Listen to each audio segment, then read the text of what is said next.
I use my mobile phone to send silent messages all the time. But what if I could control someone else's face? I'm sending quite a message there, aren't I? That looked a bit surprised. Now, our faces are extraordinarily powerful tools for silent communication. We can say a huge amount without using any sound or any speech at all. In this lecture, we're going to reveal why silent messages are one of the most powerful forms of communication on the planet, and why for many animals it can make the difference between life and death.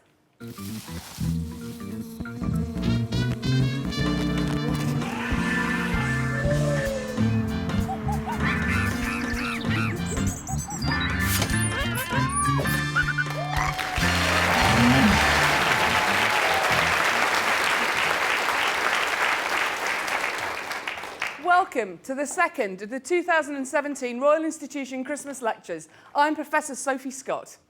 Right now, I'm talking to you to get my message across with my voice. But like you just saw with my colleague's twitching face, not all communications are made with sounds. We, like many other animals, use our bodies to send silent messages about who we are, how we feel, what our intentions might really be. In this lecture, I'm going to give you an insight into this world of silent communication and reveal how you can start to spot and decipher some of it. I'm going to start with what's probably the first way that any animals worked out how to communicate. That's using chemical messages. We would call those smells. I'm going to send your noses some information, and you're going to know when that information's coming towards you because you'll see a smoke ring.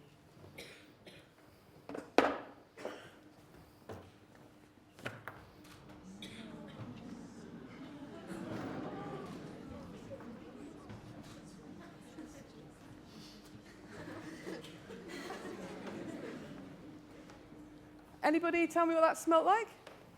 There's something kind of sweet there, isn't there? Yeah. There's a sort of sweet. I think it's supposed to be kind of like a candy floss kind of smell. Okay, that might suggest something edible. You know, something edible's going on. Let's try a different smell.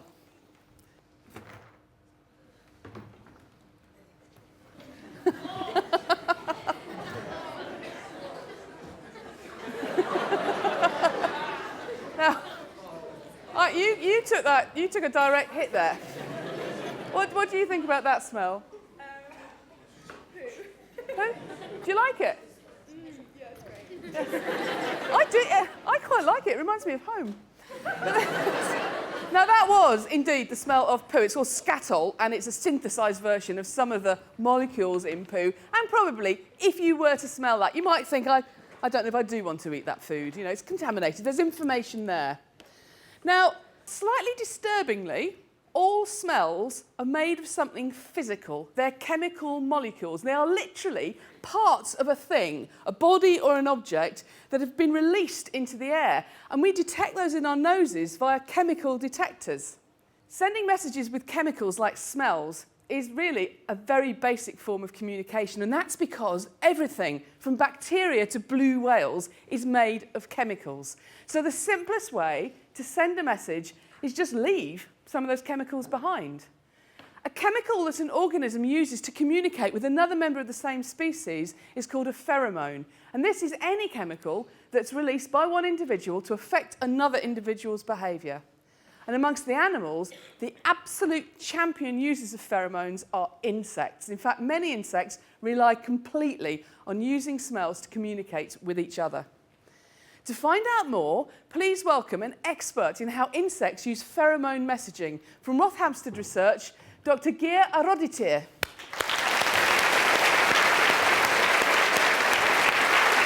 Hi. Hello, lovely to meet you. Nice to meet you. Now, if you could just step forward, can you show us, what have you got in your hand there? So here I have some aphids on a leaf.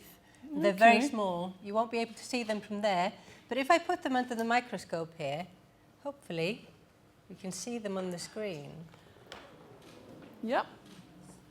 Can you see these? So these aphids are all mothers and daughters. They're all female, all girls. Aphid power. Aphid power, and they're happily feeding on the phloem on the leaf. Okay, so we've got a group of aphids. If they wanted to send an alarm signal, if something was going wrong, what would they do? So if one of them is attacked by a predator, like a ladybird, for example, it will send a message, an alarm pheromone, out into the air, and that basically tells all of the other ones that they need to escape. Can we see that? Let's try. So I have here some aphid alarm pheromone in this little vial. And if I put a tiny drop of alarm pheromone on the leaf next to the aphids, then hopefully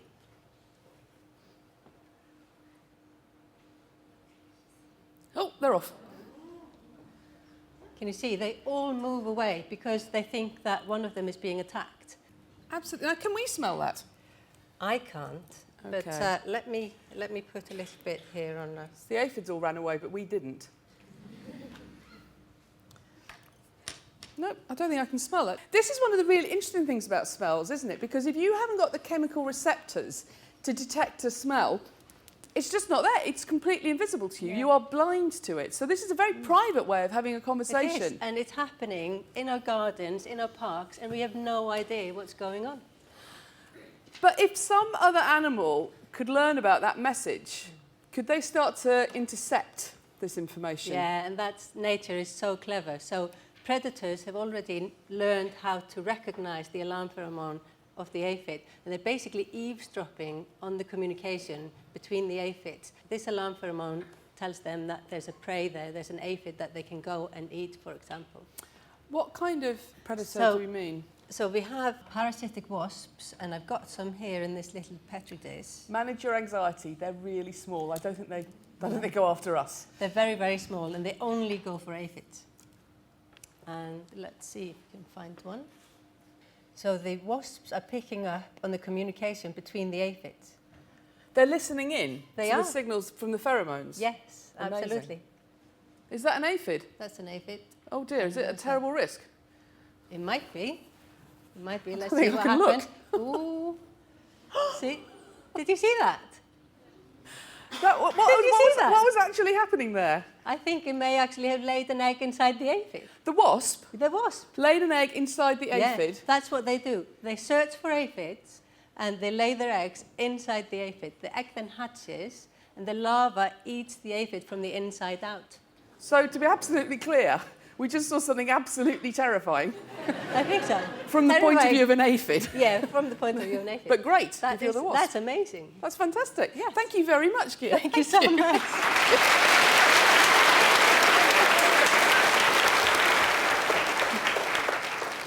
So how are these insects picking up on the chemical messages? If you look at an aphid, you can see it's got these large sort of antler-like projections coming out of the top of its head. And those are its antennae. They are amazing at picking up pheromones. But how do they actually work? Well, if we were to zoom into the surface of the antennae, what we'd find is they're covered in these fine hairs, sensory hairs. And the hairs are what is actually doing the smelling.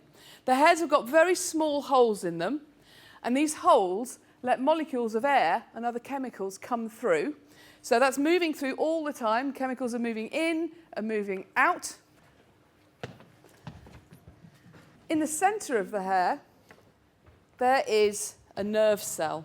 And what the nerve cell wants to do is detect pheromones. It's got the receptors for the pheromones. But if stuff's just moving through the holes, it doesn't make contact with this nerve cell. What we need is another factor, something to actually link it all together, and that's called an odour-binding protein.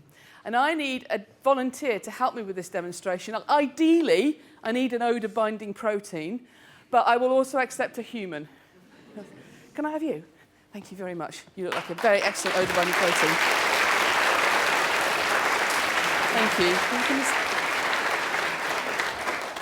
Now, what's your name? Shreya. Shreya? Yeah. Now, Shreya, you're no longer Shreya. You are my odour-binding protein. And to convey this, you need to wear the odour-binding protein hat. I'm sorry, it's just the rule of Odour-Binding Protein Club. Come here. Hat on. transformation, I think you'll agree. And I need you to take your odour-binding protein receptor and put that on your right hand. There you go. Now that's what you're going to use to catch molecules, but you can't catch all the chemicals. You can only catch things that will work with the odours you have the receptor for. So I'm going to try this. Will you be able to catch this one? No. Oh, excellent. Mad skills. Turn it upside down. It's not just back. There we go. Now you really can catch that. So what I want you to do is they're going to start moving at speed through these holes in the hair. What I want you to do is catch them, and when you've caught one, bring it over to the nerve cell and make a contact. But you also need to make a contact with your hand as well, so you've completely triggered the nerve cell, and that's sending the message off to the aphid's brain. When you finish, just drop the ball in there, and you're done, okay? You ready? We're going to see how many of these pheromones you can catch in the next 20 seconds. I'm going to count you in. 3, 2, 1. There you go. Other hand. Brilliant, brilliant. Pop it in there, fantastic.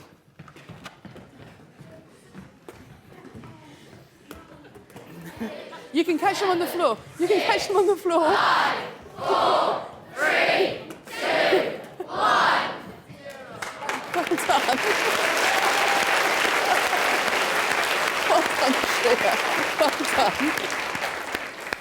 That was very good. You got one. I don't think I'd have caught any. So thank you very much. I'll transform you back into a human. So what you did there was you were actually allowing the aphid to know that there was an aphid alarm pheromone in the environment, but actually causing that nerve cell to fire. So your aphid has safely escaped, and you can all run out of the room now if you wish to. There we go. Thank you very much, Shreya. Thank you.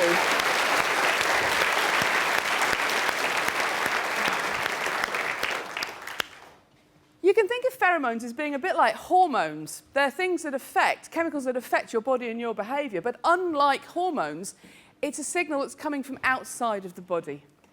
Insects live in this world where pheromones are extremely important. But what about animals closer to us in the evolutionary tree? Do they use pheromones as well? Well, here is an animal that's not necessarily absolutely everybody's favourite animal. Snakes.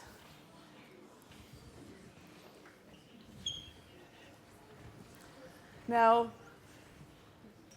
Phil, I see that you've got 2 snakes. I've got one. I need some volunteers. I need to volunteer who is absolutely not going to freak out when and if they meet a snake. Okay. Can I have you there in the pink sweater? You there? Yes. And can I have you there in the Christmas sweater with the glasses? Yeah, fantastic. I don't see why I should be the only person freaking out because they've got a snake going down their blouse. Right, okay. So what's your name? Ovier. Have your hands up. Ovier, hello Ovier. And so what's your name? Gia. Now Gia, Well done. oh thank you.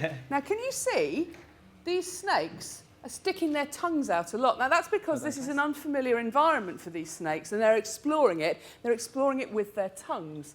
The really interesting part about these tongues is that they themselves don't have any receptors on them. They haven't got taste buds on, like our tongues. What the snakes are doing is they're capturing molecules from the air and they're bringing them into the snake's mouths. Now, this is different from the snake's nose. You can see they've got nostrils up at the top of their face. The organ that they've got inside their mouths is called a vomeronasal organ, and it actually lives on the roof of the snake's mouth. So they bring the tongue in and they dip the 2 tips of the tongue into each side. There's actually 2 little holes for the vomeronasal organ. And that's making direct contact with pheromones into nerve cells. So that information can pass straight up into the snake's brain. There's a fork in the snake's tongue, and that means they can tell if the smells have come from the left or the right, so it's able to move in the direction that the pheromone has come from. What's all this for? Well, mostly for snakes, it's about finding a mate. Snakes are shy creatures, that hide and ambush their prey. And this system means that the male snakes can detect pheromone messages being given out by a receptive female snake from a great distance. Good news for any lady snakes in here this evening. So I'm going to say bye-bye to our highly friendly snakes. Spot on, you guys. Well done. It is. Well done. Ovio, fantastic. Gear, very brave. Well done. Spot on. Fantastic, thank you.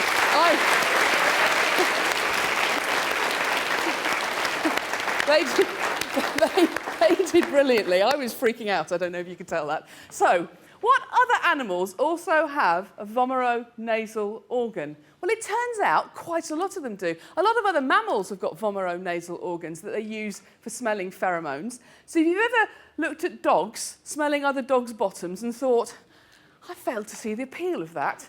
Well, actually, it's because the dogs are smelling pheromones, and they're very short-lived pheromones, so they can't pass off into the air. So the dog's really got to put its nose into its friend's bottom to get to those pheromones. Probably too much information there.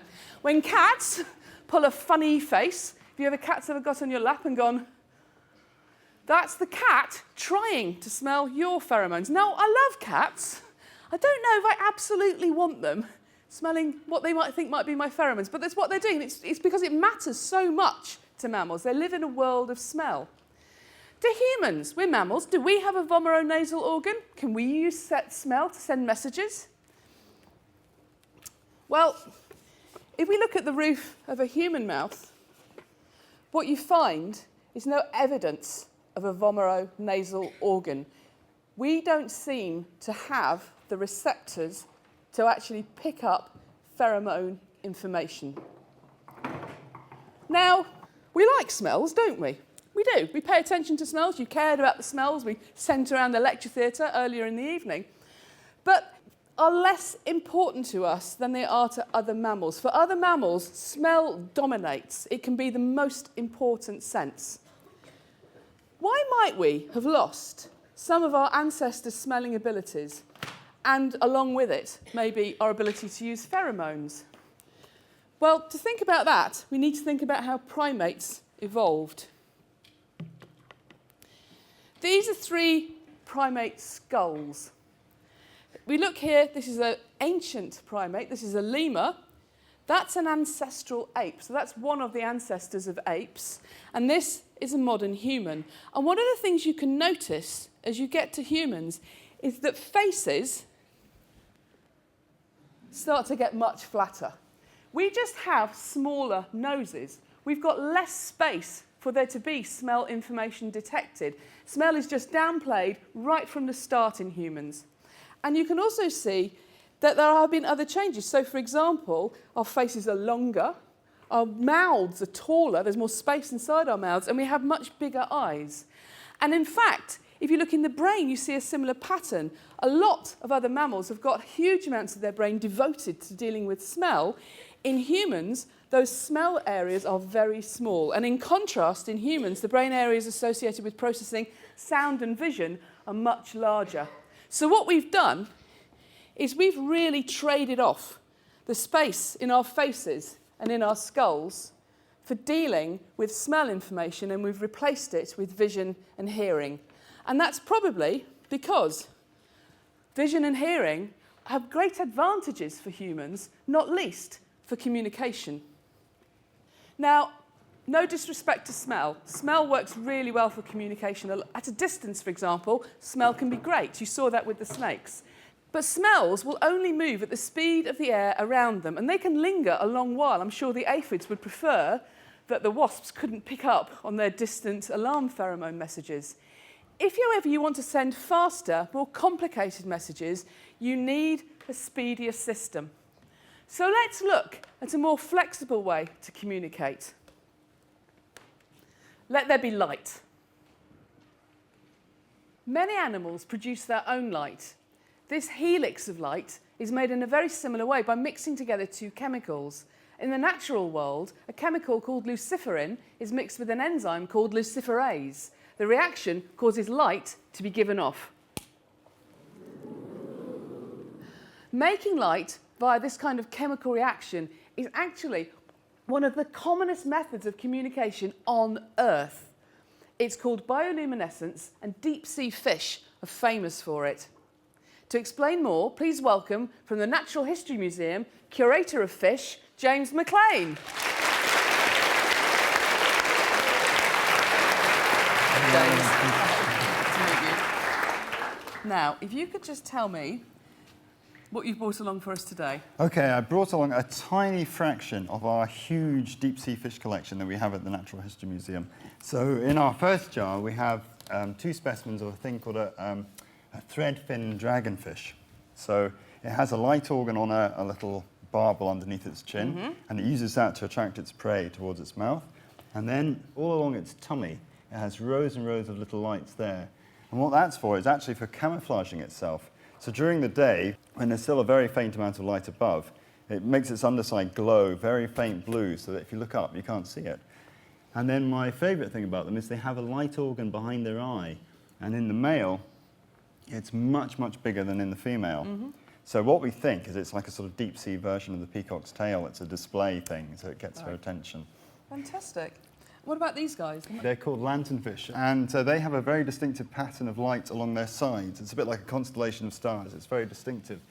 And it's so distinctive, that's what they use to recognize each other. They live in big shoals, so that's how they can work out that they're in a shoal of the same lanternfishes themselves. Amazing. And what about this guy? And this one is quite interesting. This is a stoplight loose jaw.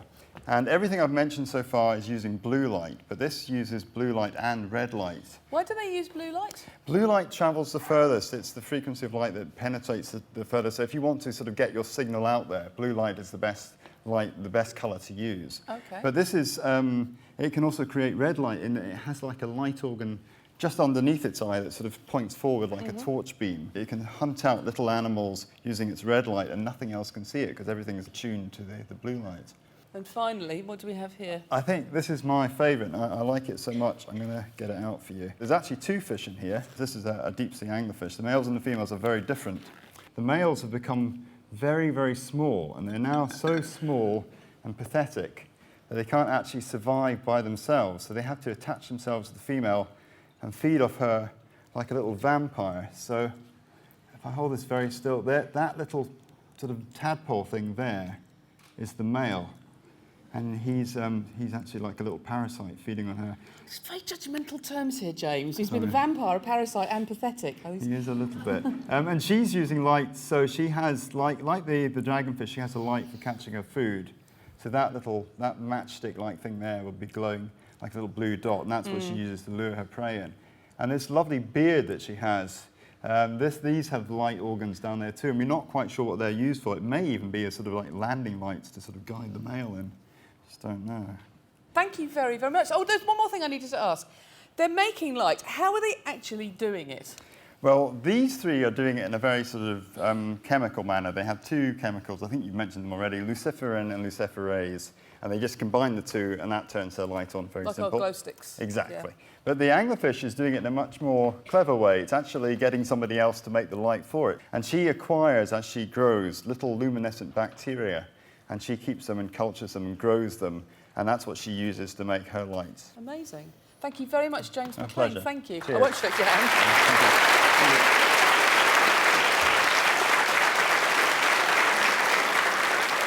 Now, fish are not the only animals that communicate with light. It's a technique used by jellyfish and squid, but also above the water by insects like fireflies. Now, this firefly is using light to attract females. But what's quite interesting about some species of fireflies is that in groups, they start to synchronise their flashes somewhat with each other. Why would they do this? Why would there be value in flashing your light at the same time as other males that you're competing with to attract females? Well, we're going to have a look at a demonstration of this. You're all wearing LED wristbands. Can you hold them up next to your head? Fantastic. And they're going to get turned on. And what we're doing here, on this screen, we've got a camera set up that's picking up those flashes. So you can see something going on in the auditorium with these random flashes. If we start to make your wristbands start to flash more in synchrony with each other, you start to see something a bit more coherent appearing on the screen. It's more salient, it's more noticeable. When you synchronize your flashes with the other fireflies around you, what you get is a signal which is much stronger, and that potentially might be more noticeable by the females. So you've still got to compete with those other males once you've attracted the females, but maybe you'd be more likely to attract more females in the first place if you can be seen. It's also the case that different species can use different kinds of flashing sequences to signal what species they are. So maybe that's also helping the females know who they're looking for. Interestingly, in a very similar way, different UK lighthouses flash lights with different patterns. So this tells ship captains not only that there's a lighthouse there, but also which lighthouse it is. And interestingly, that's a technique that was brought to the UK by Michael Faraday, the man and the scientist who started these lectures here at the Royal Institution. So we've seen animals that make their own light to communicate, but daytime land dwellers like us don't need to do that because we've got a great big light in the sky. We've got the sun, and the sun is making light out in that daylight. We can be seen. We can take advantage of the fact that we're visible. And we can use this to communicate our state of mind and our well-being. We can change our body's position and how it moves to convey that. This is called body language, and we are not the only animals that use it. Please welcome Betty and Lola and their owners, Danny and Martin. Hello. Hello. Hello. Hello. Aren't you lovely? Aren't you lovely? Now, can I have a volunteer who might like to come and say hello to a dog? Oh, that's a popular one. That is a popular one. I'm going to be very difficult to choose. I think I'm going to have to ask. Can I have you on the end there? With the white T-shirt, the grey T-shirt? No, that's it. You're looking behind you. You can come. Thank you very much. Thank you. Now, very, very gently, come and say hello to these good girls. Hello. There you go. Now, what does it mean when Betty wags her tail like that? She's happy and having a good time, exactly. Yeah. We all know this, don't we? A dog wags its tail when it's happy. Well, the situation turns out to be a lot more nuanced than that. Scientists from Genoa University have recently suggested that dogs will wag their tails slightly differently depending on their mood. What they found is that the dog with a more left-leaning wag is a rather more calm, relaxed, happy dog, whereas a more right-leaning wag means the dog's a little bit more anxious. You can see this on the clip here. So that's a more rightwards wag, slightly more anxious dog. And here we've got a leftwards wag. Okay. The really interesting part was they would show these videos to other dogs, and the dogs watching these videos would start to show slightly different emotional responses. The dogs who were watching the more rightwards leaning wag showed signs of becoming more anxious, and the dogs who'd watched the leftwards leaning wag became more relaxed. So dogs really do seem to be sending quite a complex, quite a nuanced piece of information, in addition to just, I'm happy.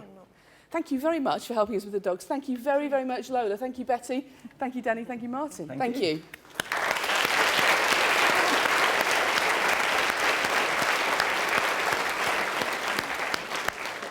So dogs seem to be really good at reading each other's body language. But can dogs pick up on body language messages from another animal, like us? Well, many people will have noticed their dogs behaving differently, depending on whether they're in a good or a bad mood. But do those dogs really know what we're thinking? At the University of Lincoln, Professor Daniel Mills is testing whether or not dogs can use our facial expressions to help understand our emotions. Okay, hiya. So these are some of the team that we've been working with. And these are just pet dogs. They've not been specially trained for anything to do with the study. We just want to see how they respond to what's going on emotionally around them. So we want them to have the full repertoire of emotional reactions, lunging at cameras and everything. Hey?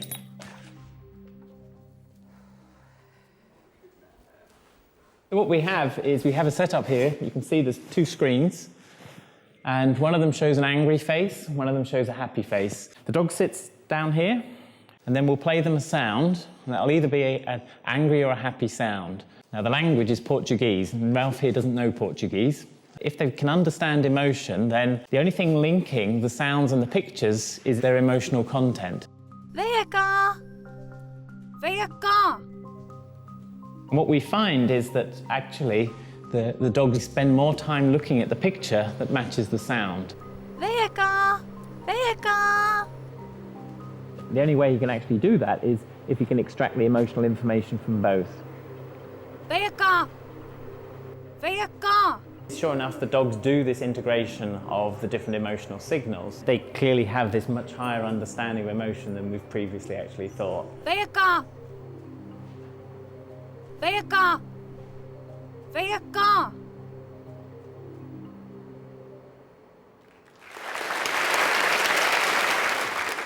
So pet dogs really do seem to be able to detect when there's emotional information from the face and from the voice that are coherent, they're consistent with one another. So they're definitely using our facial information to work out what emotion we're expressing.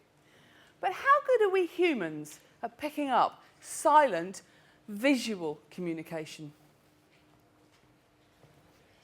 What do you think we're looking at here if our pile of ping pong balls starts to move?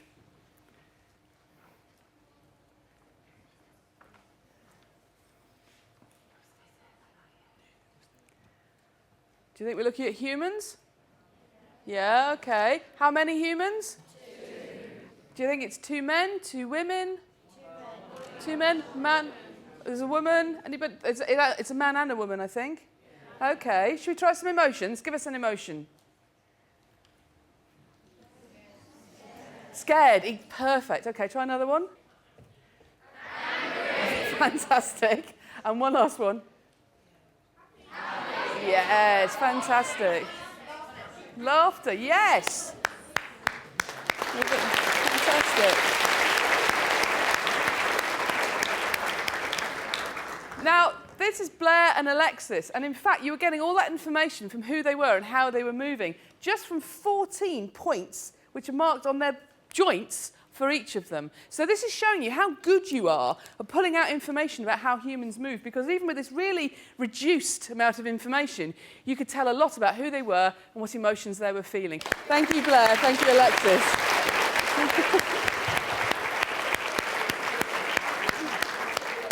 Now, our bodies give away a huge amount about our inner feelings, but our faces can be even more expressive. I've got a very scary video that I want you to watch. Please bear in mind, it is very scary, but I need you to keep looking, okay? I want you to watch this video and count how many birds you can see. I will be testing you.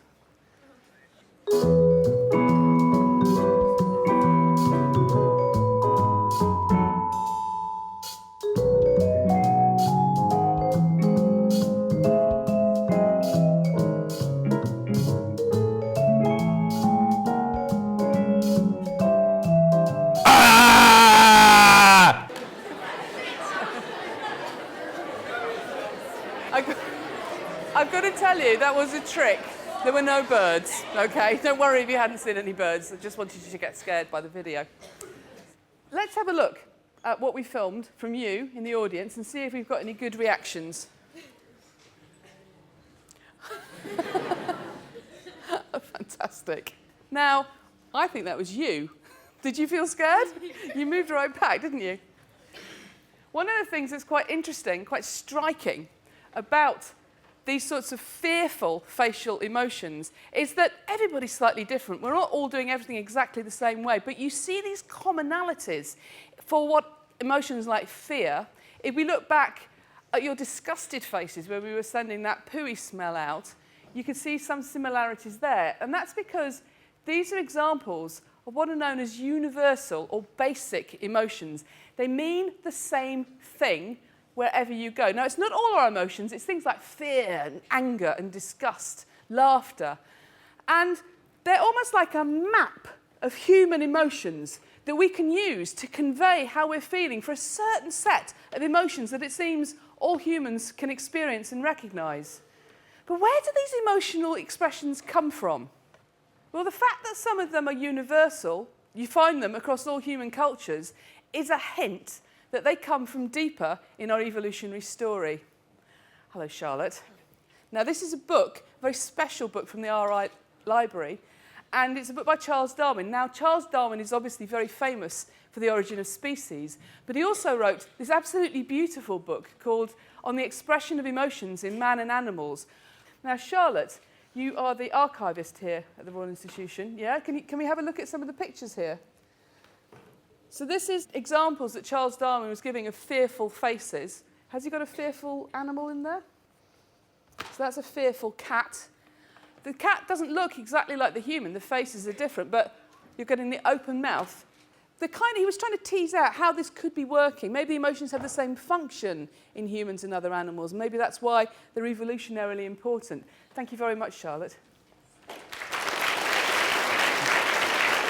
And actually, the work that Darwin started has been very influential over the next 150 or so years. Many of his ideas about these emotions we share across humans and other animals that have this ancient evolutionary basis really have been borne out. One idea about why they might look the way they do could be simply that they've evolved to be as distinct as possible. If I look frightened, you should be able to recognise that unambiguously, because if I'm frightened, you should be frightened too. So these basic emotions, they can't be uncertain, they can't be too ambiguous. You need to be able to pick up on them quickly. So maybe that's why they simply look the way they do. But what about when we don't want to give away our emotions?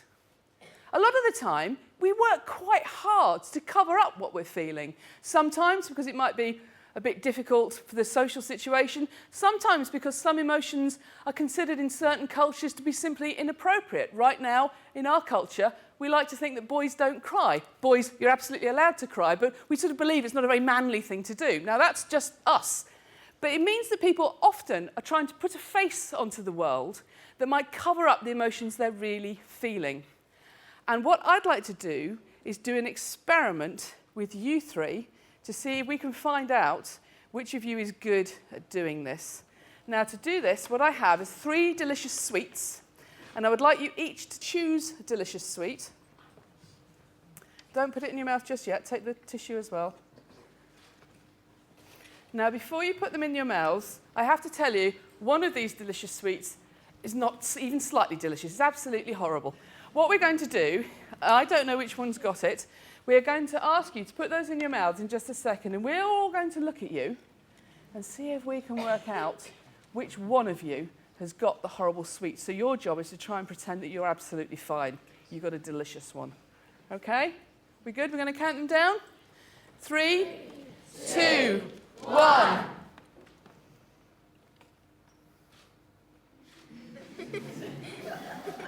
I think this...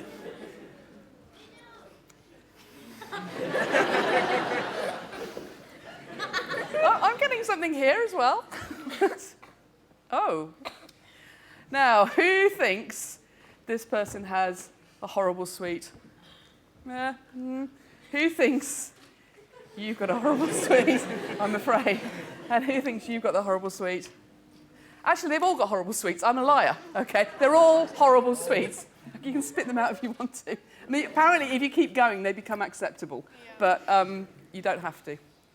The point here is that even though they were trying very, very hard, everybody thought they were the only one with a horrible sweet. But little bits of it were coming through. We can leak through our real feelings all the time, even if we're trying to control what we look like.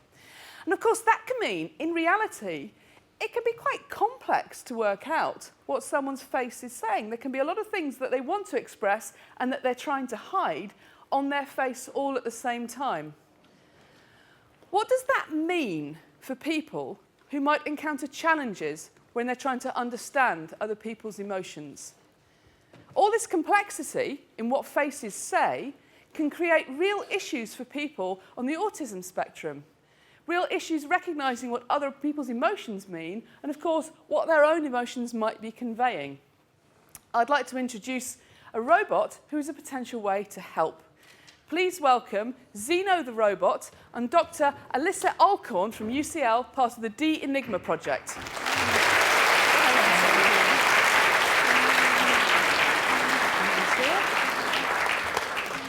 And hello, Zeno.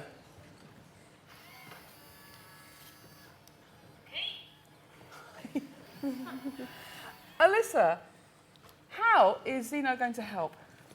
Well, on the D-Enigma project, we're using the Xeno robots as teachers, as part of a program working with children on the autism spectrum to help them learn about facial expressions and tell different facial expressions apart, what they're called, what they mean, and this will help them in their everyday social interaction. Fantastic. Can we find out more about how he works, or is it easier to do that with a volunteer? I think it is, actually. Okay, now, I'd like you to, you can put your hands down, just pull your angriest face. And I'm going to try and find a very good actor. Really angry faces. Ooh, very, very, very angry faces. There is a fantastic angry face there with antlers. Can I have you, angry man? Thank you very much.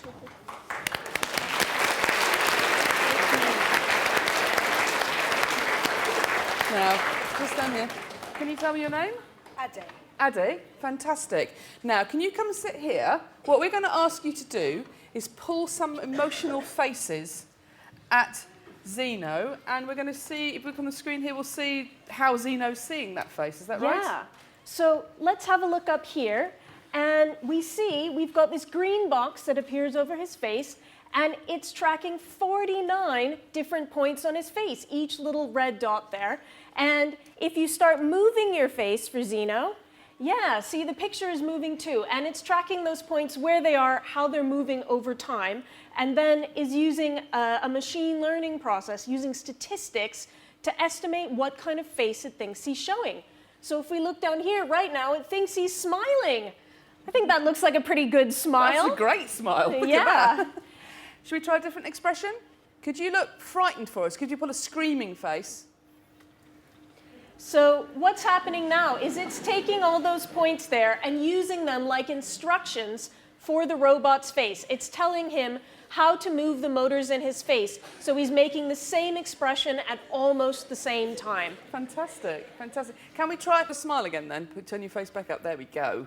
Oh, that's more see, like and it. Zeno's smiling too. I think you have an officially intense smile. That's quite impressive. Thank you very much. Okay, Thank you, Sophie. Alyssa. Thank you. Thank you. Thank you, Ade. Thank you. Thank you. It's really exciting to see how these modern-day robotics could be possibly used to really help people who are struggling to understand the nuances of facial expressions. We've seen how amazingly complex facial expressions can be on their own in humans, but there's another part of our face that communicates even more, our eyes. In contrast to other mammals, humans have got very, very different eyes. Our eyes are the same structure. We've got the whites of the eyes, a pupil and an iris, but in all other mammals you can only see the iris and the pupil. In human eyes you can absolutely always see the whites of the eyes around that. You're seeing the sclera. And that seems to do two things. It makes the eyes really stand out. Our eyes are very high contrast, very visible things. And also, it lets us be very, very sensitive to where exactly someone is looking. And we use that all the time when we're having communication, when we're talking to each other. So if I just do a quick demonstration here, I'm going to look down this camera and I'm going to tell you when I move my eyes. And I want you to tell me if I'm looking directly at you or if I'm looking away. Okay, I'll start with my eyes closed and I'll try and move them every time I open my eyes, okay? At you or away?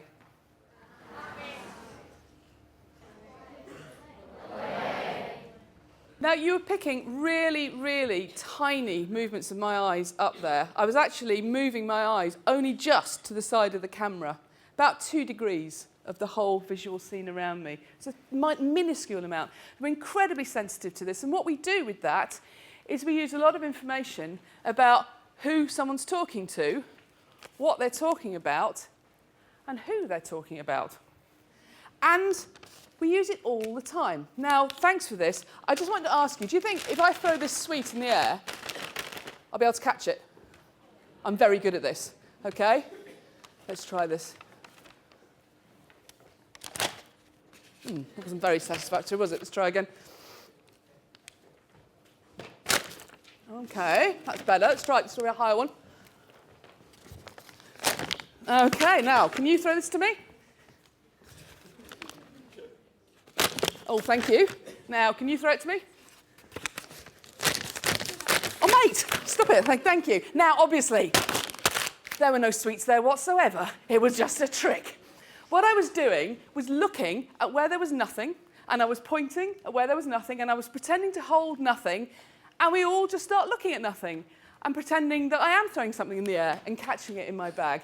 This is the same thing that we're using when we use eye gaze in conversation. We're kind of capturing attention. We're focusing attention on who we're talking to, who we're talking about. For a long time, it thought this kind of joint attention was something that only humans could do. It's turned out other animals could do this too. Dogs understand what pointing means. And even, it turns out, some birds can understand what eye gaze means. Ravens are one of the few animals that seem to understand this.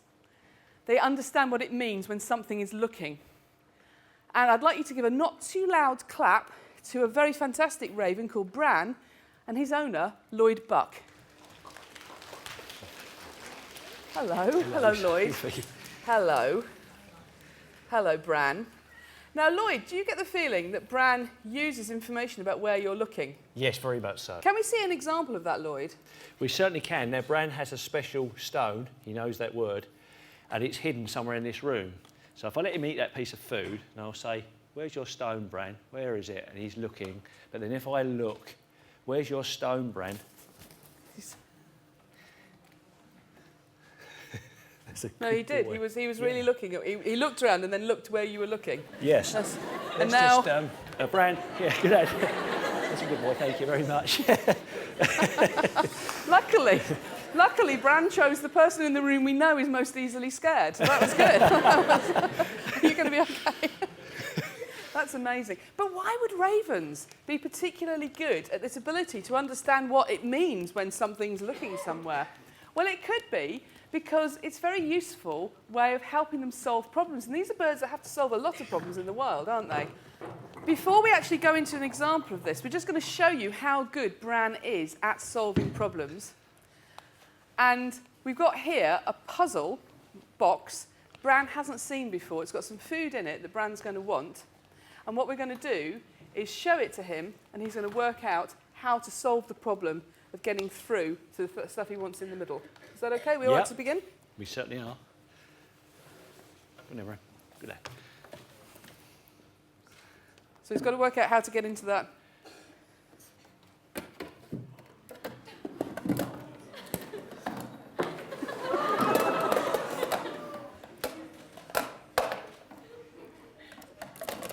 It's unbelievable.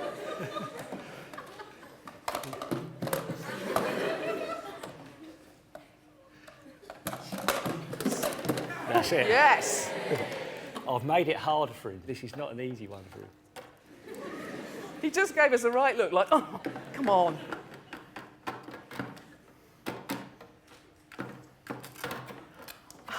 Wow. So he's got to pull the string. Yep. This is an emotional roller coaster. You get it. Oh, there we go. Fantastic. Well done. Well done, Bran. Now, in the wild, a bird like Bran has got to solve puzzles and problems all the time. And one of them is there are lots of other birds like Bran out there who are also very clever. So when Bran wants to hide his food, he has got to find some way of tricking other birds if they're looking at him. Now, I've got a clip of a bird doing some deception, a bird using communication to lie to other birds, but Bran really dislikes videos. So we're going to say thank you to Lloyd and thank you to the extremely clever Bran before we show that. Thank you.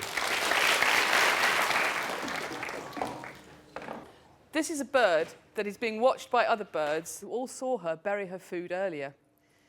Now she knows they're no longer watching, she's hiding the food elsewhere. This is typical of raven and crow behaviour. So this is an example of the ravens using their understanding of eye gaze to help them solve the problem of how they stop other ravens from stealing all their food. And it's an interesting point that what you're seeing is them using deception as a way of covering up what they really want to do. And of course, deception is still a form of communication. So we've seen how much we can communicate with our bodies and our faces, even if we choose not to or we're trying to fake it. But there's a very basic communication we do all the time that we're normally a lot less aware of. And this is how we communicate a lot of friendship and affection and affiliation with other people, by picking up little bits of behaviour, falling into the same things that they're doing a lot of the time. And we often do this without even noticing we're doing it. A few days ago, we filmed 2 of you going for a walk together. Are you here? We filmed you walking, and we've got a short clip of this here. Notice what they're already doing. They're walking in step with each other. When you walk alongside somebody else, you more often than not walk at the same rate as they walk, even if they're a very different height from you. And that's an example of this kind of picking up on other people's behaviour and just falling in with what they're doing without even realising that you're doing a basic, friendly thing.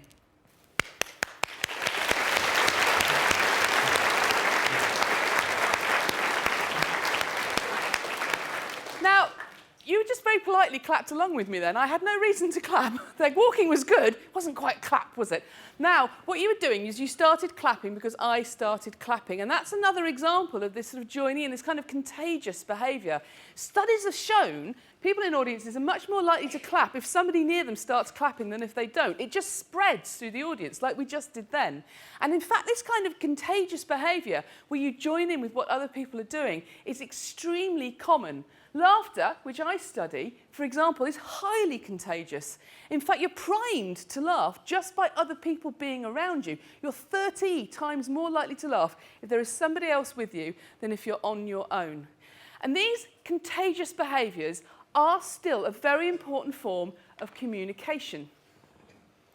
Why does it happen? What triggers it? Well, this is a picture from a recent study that we did at UCL. And this is showing the brain networks activated in teenage boys when they listen to laughter. And what we're seeing is a couple of different networks actually being driven by listening to laughter. These areas here, those are auditory parts of the brain. And what they're doing is they're processing the sound of the laughter. These areas here, and up there and down there, those are brain areas associated with producing movements. So what we're actually seeing here is when you listen to laughter, even if you're having your brain scanned, which is not remotely funny, you are getting ready to join in. But why on earth would it be a useful form of communication to just join in with what somebody else is doing? Well, it's probably because we're social animals that rely on other members of our group for survival. Picking up little bits of other people's behaviour and joining in with them or reflecting them back to them is a really quick and efficient communication that you know someone, you like someone. And this form of communication by joint action may in fact be one of the most important things we ever do. So we've seen how we can get across our thoughts, our feelings, our intentions without necessarily ever uttering a word. But all these forms of communication involve us using our senses to pick up the messages. We're smelling things, we're seeing things. Could there be a possible future of silent communication where we just communicate directly from brain to brain? Well, 40 years ago, someone at NASA definitely thought so. It's 40 years now since the 2 Voyager space probes left the Earth. They each carry a golden record, a bit like this. And there's a sound on the golden records that not many people know about.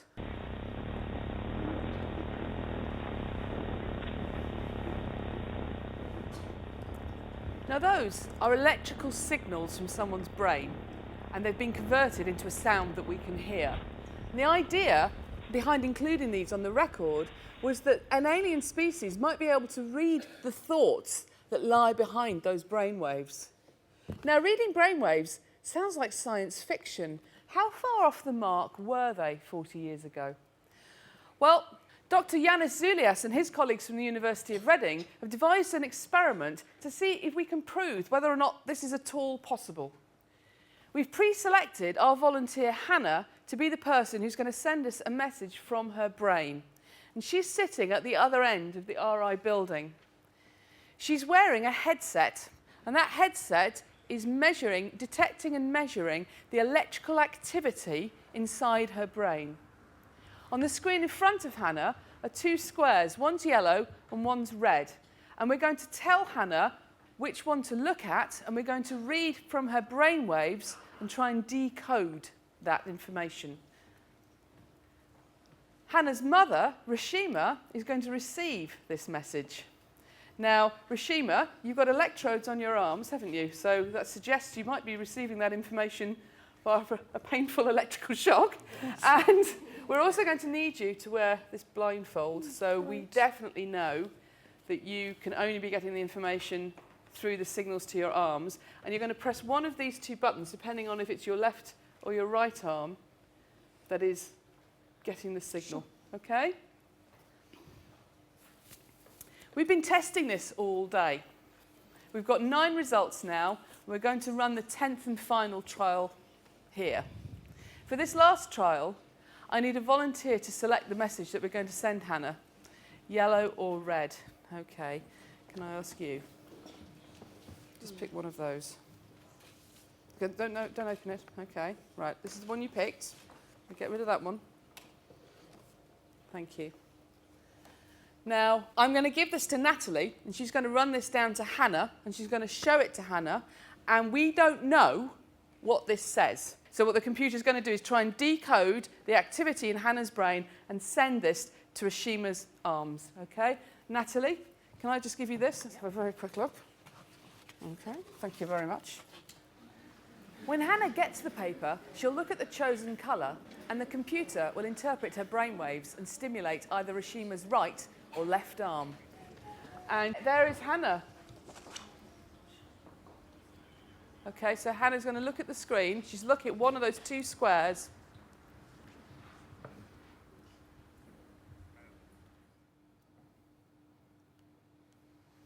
Which button is it going to be? Red! Amazing! It's right! Fantastic!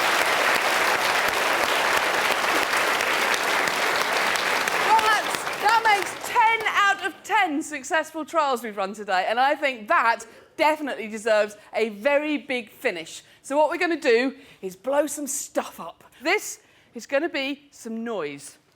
Count me down. 3, 2, 1.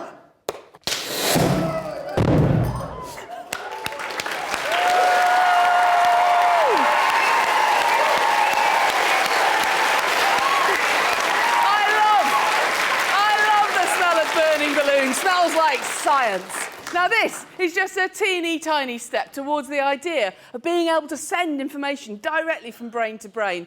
We're nowhere near being able to communicate complex thoughts via an electrical signal. The average adult, for example, knows 35,000 words. You need a lot of electrodes to be able to know which one of those that person was thinking of. But every science has to start somewhere. And maybe NASA weren't that far off the mark with their recording for the aliens. What I hope I've shown in this lecture is that we and other animals already communicate vast amounts of information in a huge variety of ways without ever opening our mouths. Now, we humans, we might not be using smells to communicate, but we've replaced that with an incredible ability to exchange messages with our bodies, our faces, and our eyes. If you can't pick up on this world of silent signals and hidden codes, then you are definitely not getting the full story. Thank you.